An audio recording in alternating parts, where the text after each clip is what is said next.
pod Limką Świętokrzystą, to jest taka dwojaka nazwa, tych prymitywnych pieców, które służyły do wysaczenia żelaza w tamtym czasie 2000 lat temu. Bo tak datuje się górnictwo i hutnictwo żelaza w górach świętokrzyskich na już II wiek przed Chrystusem. I trwało to, można powiedzieć, nieprzerwanie przez kilka stuleci, do IV-V wieku po narodzeniu Chrystusa, dokładnie mówiąc, do momentu upadku Cesarstwa Rzymskiego. To była no, jakby taka górna granica tego, co tu na tym terenie się działo. Nie jest to jakieś miejsce wyjątkowe, takie no, rzadkie, niespotykane.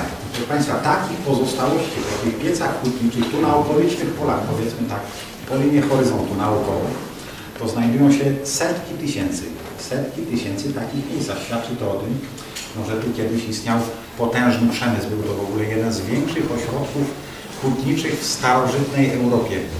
Drugi na tak dużą skalę archeolodzy odkryli no, bardziej na południu Europy, w Austrii, ale tamten był w granicach cesarstwa, ten był poza granicami. Ważne jest po prostu to, że obydwa te centra hutnicze, one pracowały na rzecz ówczesnej Europy. Niemalże no, cała południowa Europa na tych głębokich przedpolach imperium zaopatrywała się w żelazo. Także kiedyś no, byliśmy potęgą, jeśli chodzi o wytapianie żelaza.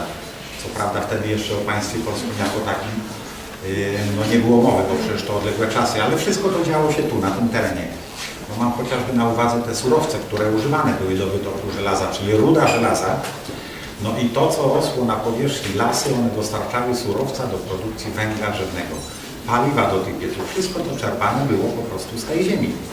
No i jakiegoś związku można się tu dopatrywać.